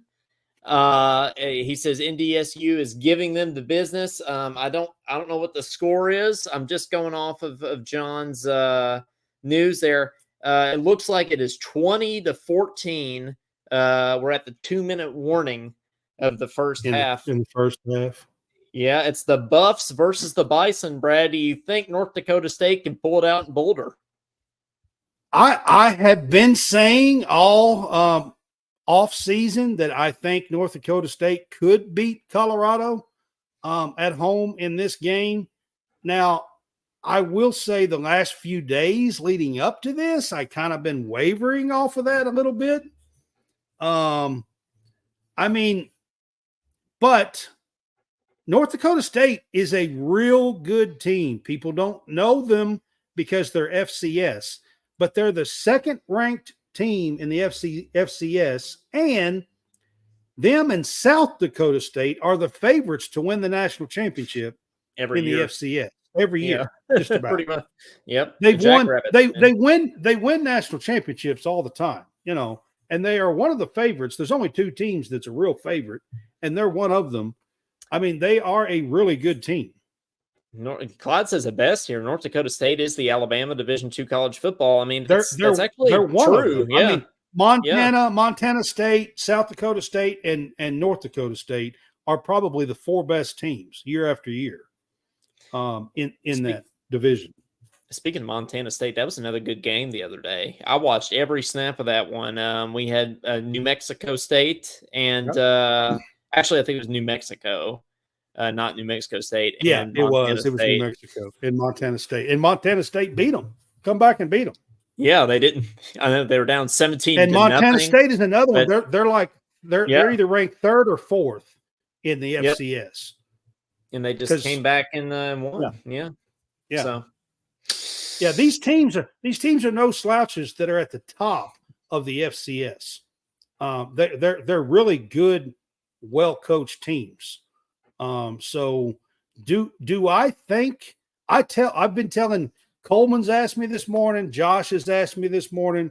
They said the spread was 9.5, 10.5. It went up. I think I've been telling them all day long. I think it was too high. If it was me, if I was a betting man, I would have bet North Dakota State, the Bison.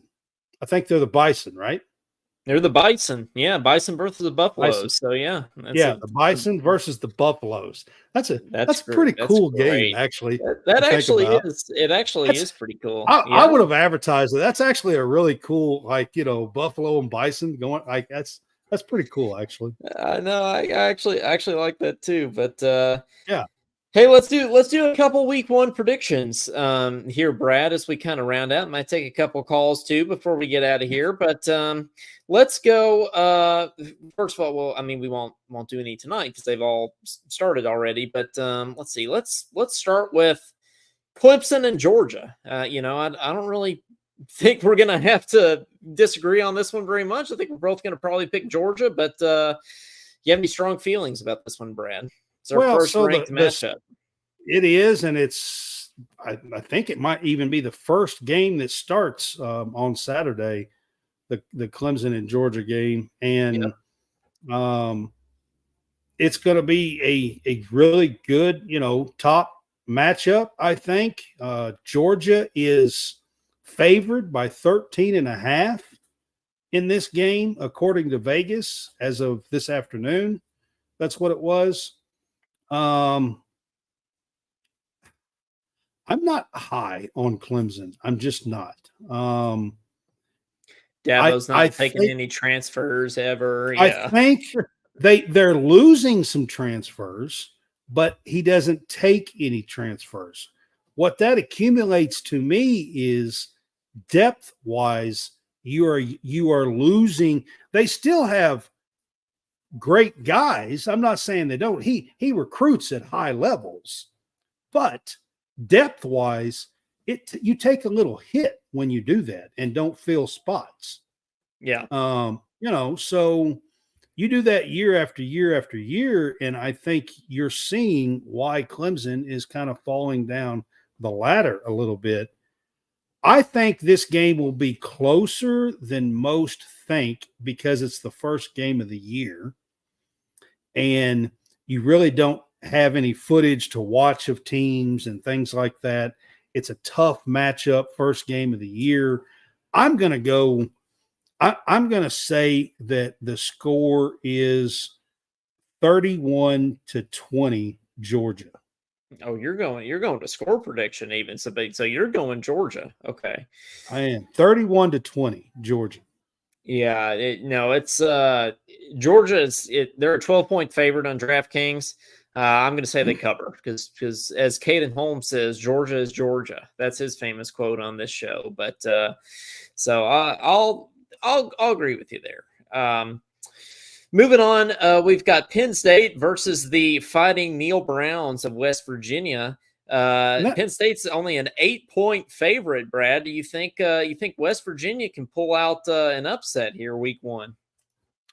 I would like to see Neil Brown get the best of James Franklin. Just to be honest with you, it is at West Virginia, so it will be a tougher game there. West Virginia is no slouch. I think they are going to be in that 4th or 5th range out of the Big 12. They are a pretty decent team. They went 9-4 last year. However,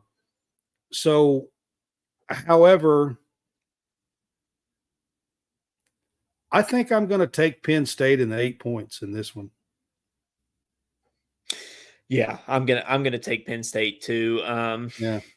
Unfortunately, I'm not the biggest James Franklin fan in the world, and I am a big Neil Brown fan. But no, I don't think so. I think Penn State kind of runs away with that one, even though it's at West Virginia.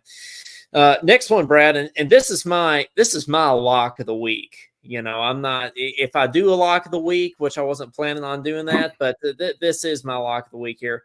Miami at Florida. Miami is only a 2.5-point favorite. I think Florida is going to be terrible this year. I'm hammering Miami in that. I think they win handily. I got to give you a hold up sign on that just You're for a giving me second. a hold up. Okay. Well, the reason why I'm doing it is actually this evening, tonight, I saw a report that their running back that injured his knee at the very first of fall camp has been cleared to play. Montrell Johnson, I think is his name. Oh, Florida's running back. He is cleared to play, and he is one of their better players. So I think that's going to be a big deal for them. It is at the Swamp. They're going to need more than a running back. And I'm going to tell you right now, this is a huge game for Florida and Billy Napier. Yeah. Huge.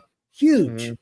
This game is huge. You look at their schedule, to be able to win at home in the Swamp against Miami in the state. They have a 3-game rival down there with Florida State, UCF, and Miami on their schedule this year. To get that win would be absolutely huge for this Florida team. I'm telling you, if they lose this game, this could be a long season for the Florida Gators. I don't see how they're going to go 500, Brad. I think their over/under win totals like 4.5. So, and a lot of people taking the under. A long season for the Florida Gators, and unfortunately, here, if I'm going to take Miami and switch up and take Miami, Miami's got to win this game, and I think with Cam Ward that they can. I really do. Let's see, a lot of lopsided games here at the beginning of the year. One that might be kind of interesting here, Notre Dame at Texas A&M, the old Duke coach, which I can't remember his name, making his debut there. Mike Elko. Mike Elko, that's right. It was almost. And to be honest with you, you may not know this, but the starting quarterback for Notre Dame, his name is Riley Leonard, and he was the starting quarterback. Yeah. He was the starting quarterback for Mike Elko at Duke the last 2 years. I'm going an upset week 1. I think Mike Elko beats his old quarterback, and I think there's something about Kyle Field. I don't know. It's like people go there. Notre Dame. I'm going Notre Dame, man. Oh, well, what's the spread? What's the spread on this game? It's 3, and Texas A&M's a favorite, a 3-point favorite over Notre Dame at home. Yeah. So you're telling me I can get Notre Dame and get 3 points? You're taking Notre Dame. You're taking the luck of the Irish. I think I'm going to take the Irish. Okay. Well, we'll agree to disagree on that one. I'll go ahead and take the Aggies there. We already know that we're going to, Kentucky's going to beat Southern Miss, so we don't need to, discuss that one anymore. But let's see. Let's look at some other. The big one on Sunday, which I don't like that they play this game on Sunday, LSU and USC. Can Brian Kelly finally win an opening game? That's all. That's what I want to know. Well, Nick Saban said until somebody beats Georgia, he's not going to pick them. And until Brian Kelly wins the first game of the season, I'm not going to pick him. So I'm going USC. That's the way I feel almost. But USC, they can't. I mean, unless they have changed a lot, they can't play a lick of defense. I mean, I could run around out there and do what they do, and I'm 50 years old, or close to it. To be fair, LSU couldn't play a lick of defense last year, so I know they got the new coordinator and everything. This game could be 65-64. It could be. Could be like that old Texas A&M LSU game being the 70s. Could be like a basketball game. I mean, seriously. Good grief. What's the spread? On that one, we got LSU as a 4-point favorite. Now, this game is a neutral site game. The over-under on points is 64. I tell you for sure, take the over. I'm taking the over on that all day. Yeah. Take the over. That you talk about lock of the week. Right Yeah. there's lock of the week right there. These two defenses, shit. 64 on those offenses. It should be like 80, 84. Yeah. No, I agree with you there. And Boston, I want to take LSU in this game, okay? Yeah. But everything in me says no. Yeah, I'm going USC. So I guess I'm going USC, which I don't even like that. Yeah, I don't either. But at all. That's what it's going to be. Boston College at Florida State. You think the Seminoles bounce back, or you think the dumpster fire commences there in Tallahassee? I told you I bring y'all stats. I saw this stat yesterday, and it kind of blew my mind. Mike Norvell, the head coach of Florida State, when he had Jordan Travis as the starting quarterback at Florida State, his record was 29-9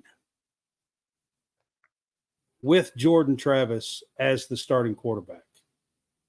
Without Jordan Travis as the quarterback, he is 2-9 as the head coach at FSU. 2-9, guys. Like, that's insane. So you're asking me, do they bounce back? Boston College is not a great team. It's at home. Now, it's like a 16.5-point spread, I think, something like that. Yep, you nailed it. Yeah.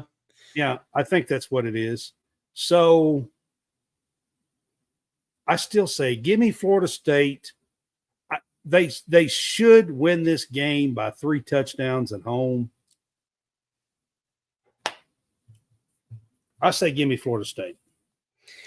Our audience is saying Boston College. Clyde says Boston College by 14. Josh Hart says FSU back-to-back losses. You know, who knows? So, dude, DJ, you need to get a job. DJ, I mean, that's easier to say than his actual name. I don't know how else people say that. Oh, me. Stop it, Clyde. Yes. Clyde's out of control tonight. No, that's all good. But hey, that's your week 1 predictions here. We've been going a long time, but you know, that's what you need to do. Week 1 of football. You know, we're excited, Brad, to get back into it. But you know, we will kind of go ahead and round out the show here, but don't want to get out of here without taking a couple calls. So call us if you so desire. 502-234-1504. Tell us your score predictions for the Kentucky game this weekend. Brad and I will give you ours before we leave. Just any other college football thoughts, you know, those kind of things. So give us a shout if you so please.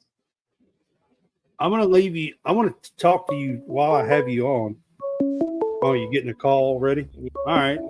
Let's take this call. Yeah, I know already. But the phone lines are hot during football season, Brad. But all right. You're on with Talkin Kentucky. Who's this? Hello, it's Clyde. What's up, man? You ready for football? You ready for football, Clyde? I've been ready for football.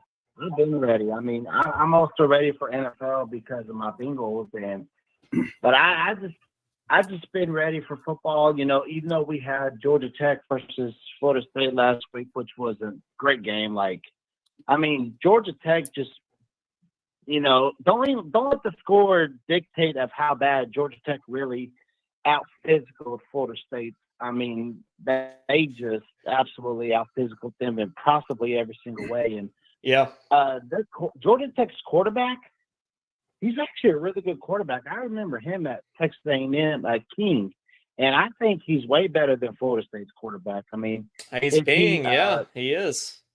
Is he an NFL prospect? Probably not. But honestly, he's not a bad quarterback, and I actually do like him. So I completely agree, man. He was kind of biggest problem with Georgia Tech, Clyde, is their schedule. If you look at their Yeah, I mean, schedule, they have a pretty tough schedule. He did what Yeah. he did what he needed to do to get them in position to win the game. And I honestly thought he did very well. And I think Georgia Tech might have a decent year. I think they will. I mean, they had an all right year last year. I think they'll be better this year, honestly. That was a huge win for them this past Saturday, and you got to give credit to their coaching as well. The way their coach came up with the offense to get them in position for Haynes Key to get him comfortable, and you just got to give him credit, man. You really do. Well, man, what's your Cats prediction for this weekend? What's your you got any final score predictions locked in yet? I guess you already threw one in the chat, but I don't know if that was your serious score. My other score prediction would maybe be like 37-10. Okay. But those 45-7 or 37-10 is probably my two score predictions. I'd say probably 37-10 is more realistic than 45-7, but hey, you know what? Anything can happen. But if we give up 20 to Southern Miss, I will raise my eyebrows high, and I will have very strong concerns about, our defense, especially because there's no way we should give up 20 points to Southern Miss. It should not happen, and I hope it doesn't either. Hey, I hope it doesn't either. But hey, hopefully we'll talk to you after a 45-7 win on Saturday, Clyde. So hopefully that'll be the case. But thanks for calling in and watching as always, man. We appreciate it. Yep, I'm going out to Shamrock, so I'll probably get home. That's probably the time that you all probably will start. What time do you guys plan on starting? Do you know yet? Well, hopefully before midnight. So 30 minutes after maybe minutes after. Maybe about 30 minutes after the game, yeah. Okay, so let's see. So the game will end at what time? 10:45? Probably so. Yeah, 10:45, 11, something like that. So, yeah. Okay, so around 11:20, I guess. Yeah, probably so. Okay. Probably around that. That's our goal anyway. Okay, that sounds good. I'll see you all then. Hey, we'll talk to you then. Hopefully Cats win. We got bigger problems if we don't. But thanks for calling in, Clyde. Absolutely. Go Cats. Go Cats. I like that 37-10 prediction. That's probably pretty realistic. I could see that though. Jonathan Johnson, I gotta say something. Is Colorado rated? And they're still overrated, even though they're not rated. Yeah. I mean, we're getting I just wonder. You get another call here. I think this is Josh Hart. You're on with Talkin Kentucky. Who's this? Hey, this is Josh. What's up, guys? What's up, Josh? Haven't talked to you in a minute. How's it going, dude? What's up? It's going well, man. Going well. I guess somebody said something about Colorado. Are they getting beat? Colorado's getting beat. Yeah, the Bison beating the Buffs. So 20-17 at halftime. Yeah, I called Brad today, and we talked about that a little bit. And he thought that Colorado had their hands full tonight. Yeah, I mean it looks like the case. I mean, North Dakota State, they're no joke, man. They're, as Clyde said, they're the Alabama Division II. So that's true. But man, what are you thinking about the Cats this weekend? You got a score prediction for us? I think it'll be about 35-10. I don't think they'll cover the 28. I just think they're struggling to do that. And again, me and Brad talking about that. 35-10 today. Okay. Yeah, I think that's about where it'll be. I think they'll, and I think we'll, I don't think he'll run the score up on them like that. He never has, and so I just don't think it'll happen. Now, Josh, we've gotten some other record predictions on here. I don't know that we've gotten a Josh Hart official record prediction for this year yet. So you want to lock in your Cats final record with us? The blue colored glass. Well, no, we're gonna beat everybody. No. See, 12, see, 12 you see what I said? Yeah. The blue colored glass. 12-0, yeah. I like really. I'm kind of been really stuck on 9-3. I think we'll lose to Georgia, and probably Ole Miss and probably Texas. is my 3 losses. I like that. I think we get Tennessee, and think we get Tennessee and Florida this year. I think you have a very good. If those are your 3 losses, and you go 9-3, I think that you have a very good chance of getting in the playoff with that. And how cool would it be, Josh, to get in the very first 12-team college football playoff? I mean, I think that would be awesome. Yeah, I mean, it'd be wonderful. I mean, and just to be a slap to the NCAA's face for the way they did us, taking our basically just bull crap is what they came up with. So, the vacated wins. Yeah, that was. Yeah, I agree with you there. Yeah, that was there's other SEC teams that do a lot worse than what Kentucky does, and they came after us. Please, it's just NCAA is just getting ridiculous. Yeah, no, I completely agree with you there. But we have a lot of talent. We really do. I mean, the offense is loaded. We got Barry Brown, Dan Key. We got good, solid running backs. That kid from Ohio State's a little banged up, but he'll be back, and hopefully for the South Carolina game. If not, I don't think. Yeah, we cannot lose to South Carolina again this year. Well, we can't lose with the bottom dwellers. I mean, we're supposed to be. We have the talent, man, and it just. I mean, this team's. We got, like Brad said, we got a 5-star quarterback. So I mean, when we have that much talent, we expect good results. If they really go 6-6, I was just joking about it, but if they do, then that's really very, very disappointing. It would be, but that's not going to happen. We're gonna be positive until we can't be anymore. So yeah, no, I'm feeling it. I think this is going to be a good year, man. But hey, when do you get back? When do you get back in Kentucky? Thanksgiving. I won't be home. I was supposed to go home this week for a blackout week, but I've decided to go ahead and keep working. So that's why I'm going to West Virginia for a week, and then to Michigan, and then. Schedule hold down to Louisiana, and then after that, I don't know where I'll go. So, hey, just all over. When you get back, when you get back in Kentucky, it'll be that much sweeter when you get your hat. It'll be at long last. So I know it's waiting for you. It was funny. My mom messaged me. She's like, "Hey, you got a package from Coleman Scott from Frankfort, Kentucky. Do you know Coleman Scott?" And I'm like, "Yeah, Mom, I know Coleman." There you go. That's right. You get that hat in the mail, but yeah. I should have told her. You get on my Facebook feed, go to Top Kentucky, go to College SportsCast, follow my dudes. Support them. Yeah, we could have got get my mom to subscribe to the College SportsCast for 99 cents. That's all it is. That's right. Yeah, I know. It's really not that much when you think about it. But well, man, maybe we'll talk to you on Saturday after a Kentucky win. And it's good to hear from you. And we'll talk to you soon. Yeah, go Big Blue. We're gonna have an amazing season, and then that just will project us into a amazing basketball season. So. Things are going well for the University of Kentucky on both football and women's basketball as well. So I'm very excited to the direction of the programs and which way they are heading in everything. I mean, volleyball, softball, women's basketball. I mean, we're just it's something we got rid of. It's like we got rid of our dead weight with Calipari, and everything's clicking right now. And I'm very excited to see what happens. Absolutely. Me too, man. Well, we appreciate you calling in, and we'll talk to you soon. All right, guys. Have a good night. Go Cats.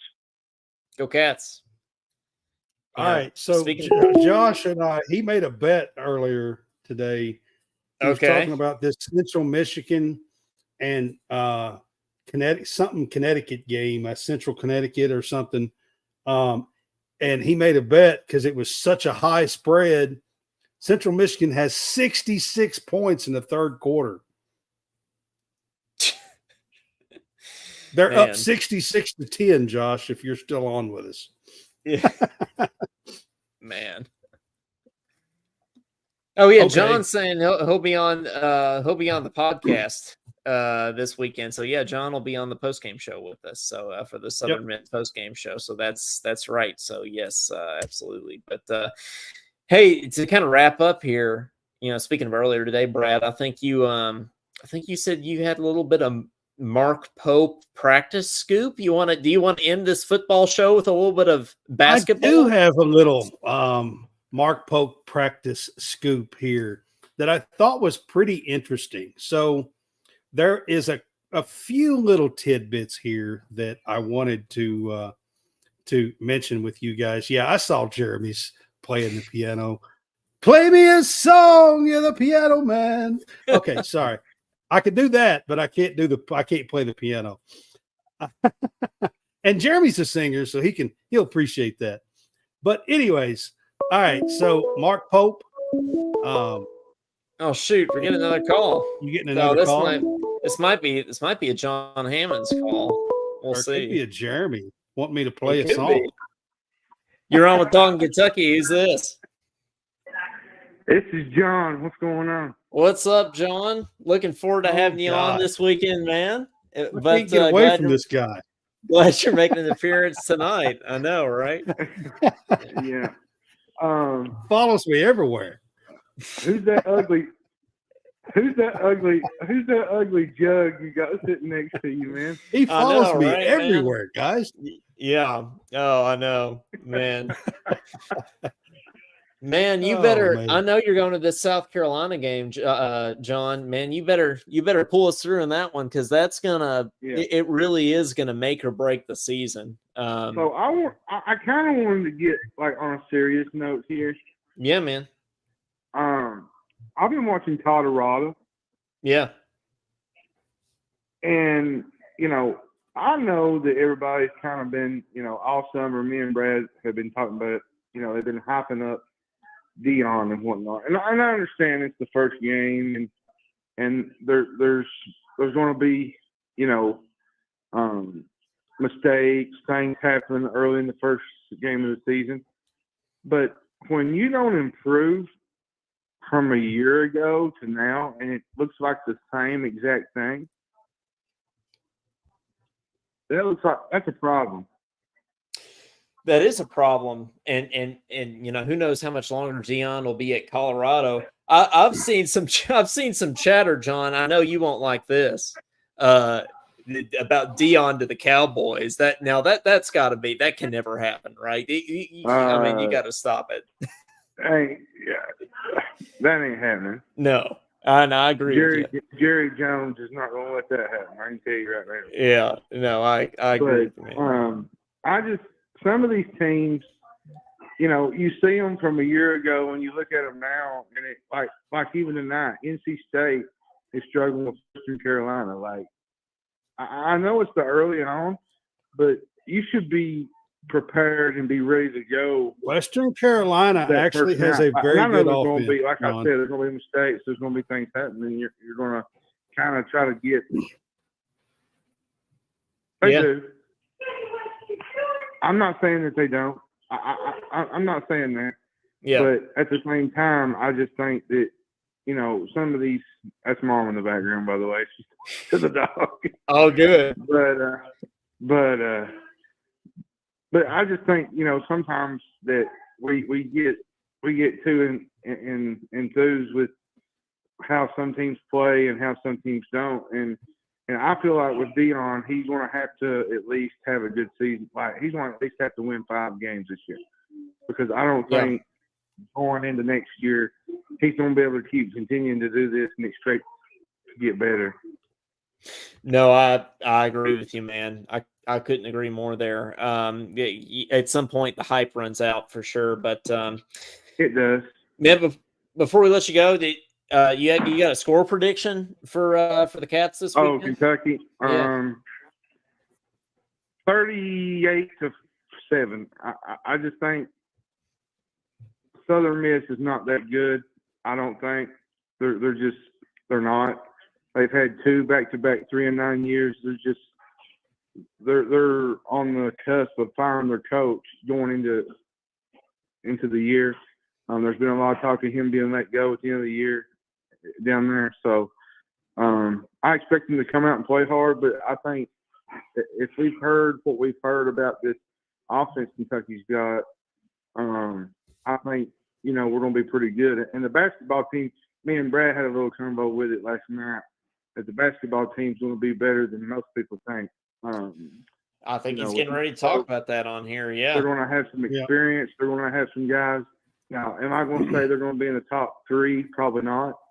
But they could be probably top 6, and they can be in there. And I think there's a good chance that, it's going to be a more fundamentally coached team you'll see going into some of these games. And another thing I just wanted to say, Brad mentioned something last night. He said the whole talk will be about Cooper Flag the entire time that we're watching Kentucky. Yeah. And I hope Kentucky lets that get into their heads, and I hope they play hard and they win that game.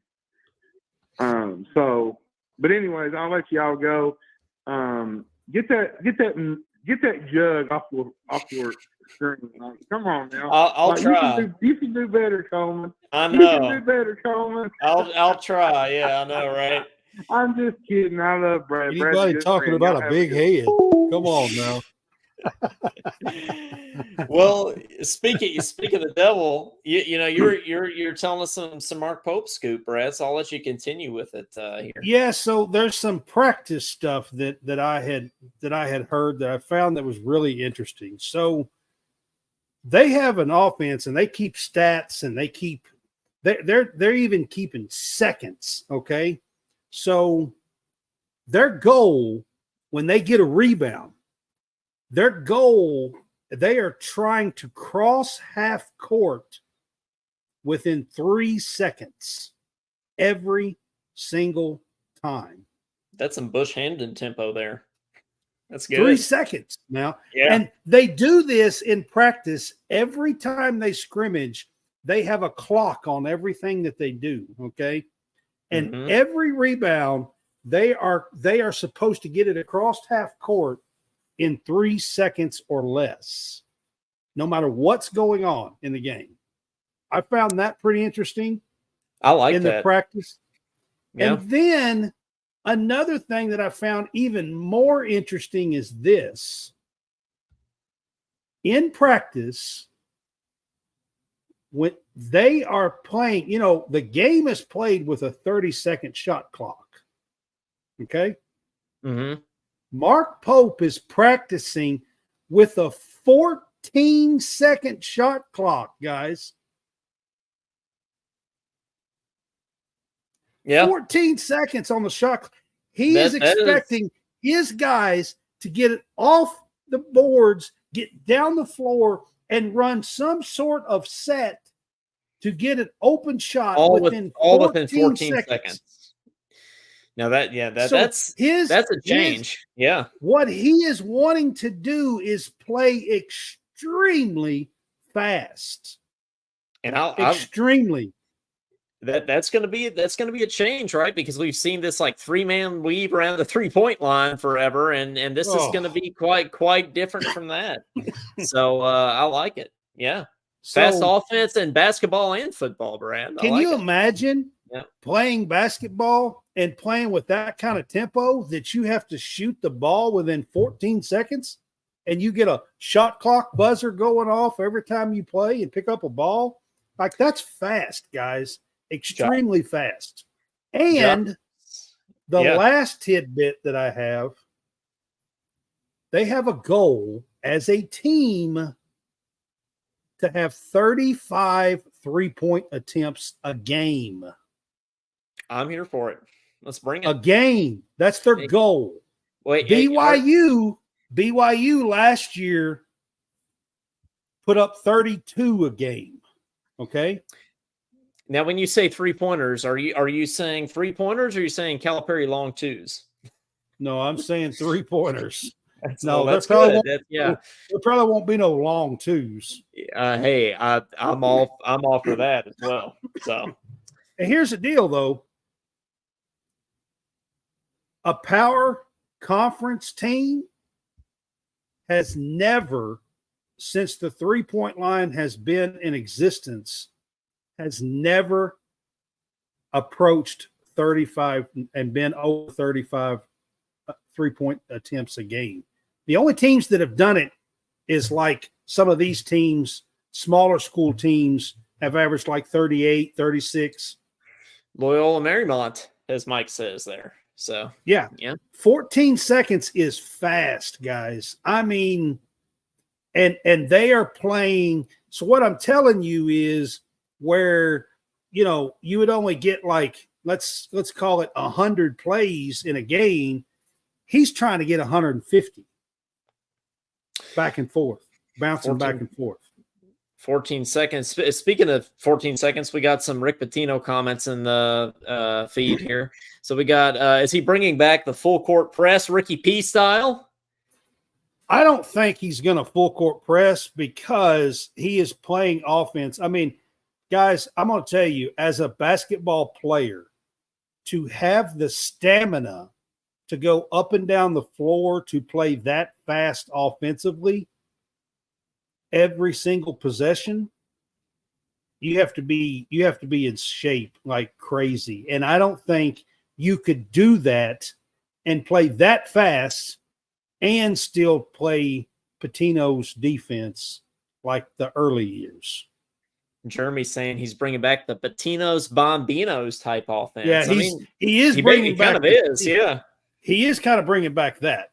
We are doing the Bombino. Yeah, that's for sure. Yeah. So just to throw out a few things that I thought was really interesting. No school, power conference school, has ever averaged that many. And their goal, I'm not saying that they're going to get there, but their goal is 35 3-pointers a game.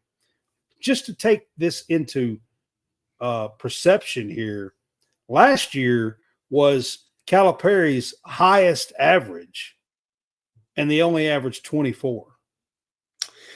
See, so, I mean, this is why people are excited about Kentucky basketball, because it's going to be a change. And it's really all we've been asking for is something different, because what we've been doing ain't been working lately. So, yeah. Jeremy, you know, I'm close to Bowling Green. Jeremy says, what's y'all's score prediction? Jeremy's close to Bowling Green as well. We both are. He's on one side. I'm on the other. I know where Jeremy's at. So, we're both close to Bowling Green. WKU plays a really fun, high-octane offense, football, and has won a lot of games, had some really good coaches over the years, including Bobby Petrino, Jeff Brom. Now you got Helton there that's doing a great job. They are going to Bama at the very beginning of the season here on Saturday. It's going to be a tough game, but, you know, I still think WKU can put up 21 points at least. I really do. They have that kind of offense. The spread, by the way, is 31.5. So, Bama's going to win. This game is at home. I say give me let me think here for a minute. I think Western drops 10 on them. I think they could do that. I'm actually going to pick them for a little bit more than that. I'm going to go at least 3 scores. Maybe one of them's a field goal, but I actually think they can get 21. I'm going to go 45-21. Hey, you've talked, I visited Bowling Green this summer, Brad, went over to White Squirrel Brewery, and I thought they had really good beer. And I also like Western's throwback helmets that they're going to have this year. And so, yeah, you know what? I'll raise my score from 10 to 17. My dad actually graduated from Western too. So, I mean, if in my family, if we were going to pick a second school, it would be WKU. I'll go 42-17, Alabama. And that'll be my official prediction for that game. But, okay. Yeah. Well, I mean, Bama's win. So, Oh yeah, Bama's win. I mean, that's not a debate. Yeah. So y'all already knew that. So Brad, this has been fun. 2 hours goes by in no time, man. It does. It's time flies when you're having fun. Man, I could do this all night. And thank Josh, you all. You don't want to see my special helmet. yeah.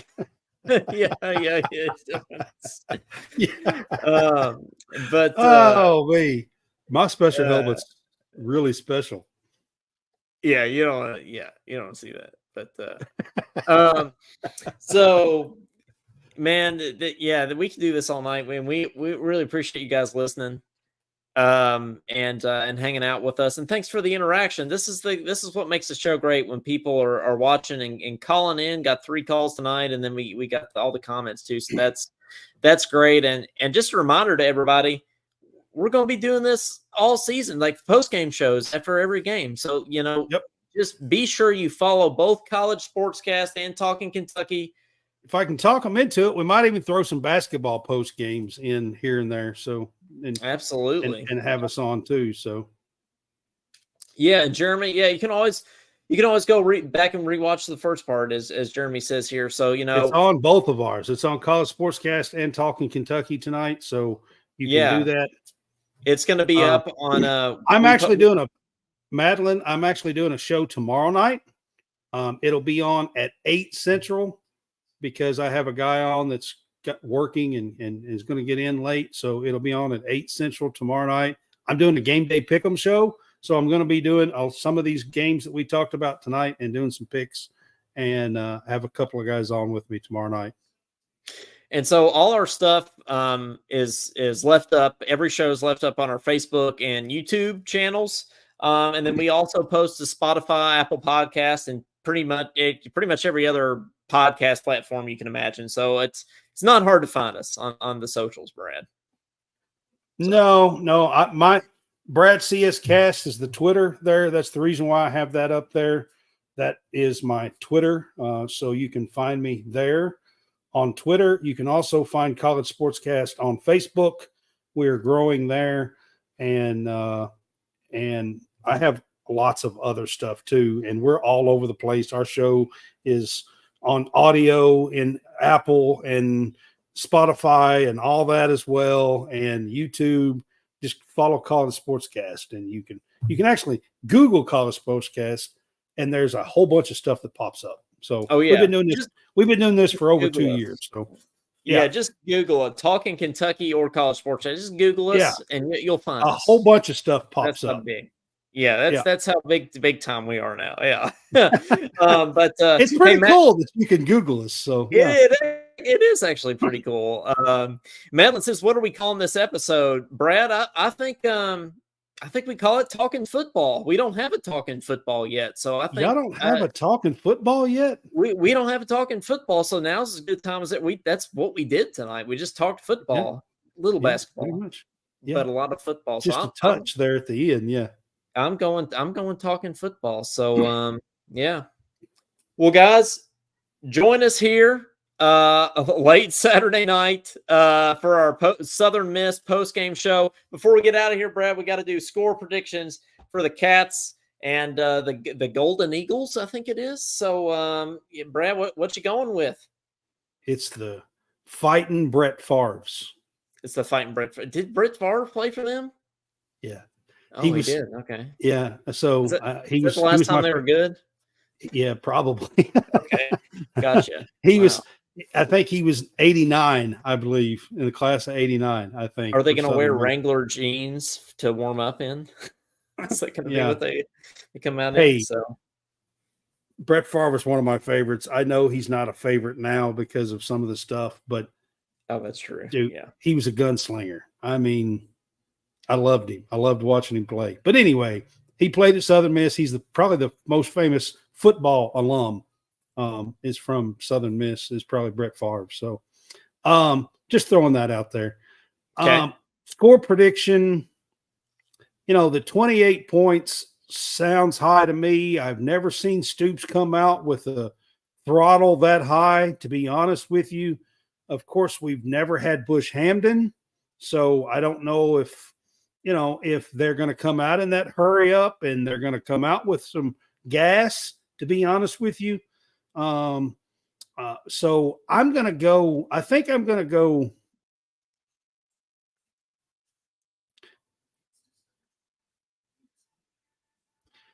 I'm going to do a weird score and call it. I'm going to do it a little less than the 28. I'm going to do it 37-10. 37-10. Okay, I like that, Brad. Which would be like 3 field goals and 4 touchdowns. Hey, we might get a lot of field goals with this kicker, by the way, which he's kicking. I mean, he kicked in their scrimmage the other day, Brad. He kicked 3 60-yarders, made all 3 of them. Yeah, the freshman, he's got a leg. He's got quite a leg. So we're going to see some field goals this year, guys. Mike says, "Where's Caden?" Mike, he's in Hawaii. He's on that Matt Jones vacation time. So yeah, we dropped him off, in the Caribbean somewhere, and he took a boat up to Hawaii. He's in Hawaii. So, but he'll be back. He'll be back on next week. So we'll be able to talk with him next week. But he's had a terrible time in Hawaii. Yeah, that's all. Terrible. Terrible. Awful. Jeremy says Caden got lost in Myers. Yeah, he's out there. He's just signing too many autographs in Myers lately, Brad. That's what he's doing. He's still signing autographs there. But okay. Hey, you said 37-10. I think the Cats break 40. I'm going 42-10, Brad. I like your 10, but I'm going 42. I think they break into that. Bushampton gets in the 40s, and I think the Cats are 1-0 going into a big game against South Carolina and Lexington week 2. So I'm ready to lay the wood to the Gamecocks. Yeah, please. And we can talk more about that after we take care of next week. But I'm telling y'all, I'm ready to lay the wood to the Gamecocks. That's right. Absolutely. SEC doormat, South Carolina. One fan held. Yeah, that's what we're doing. So, well, for Coleman Scott and for Brad Harvey, this has been episode number 107 of Talkin' Kentucky. We'll see you guys on Saturday after the game. Go Cats! And it's football time in the Bluegrass. Woohoo!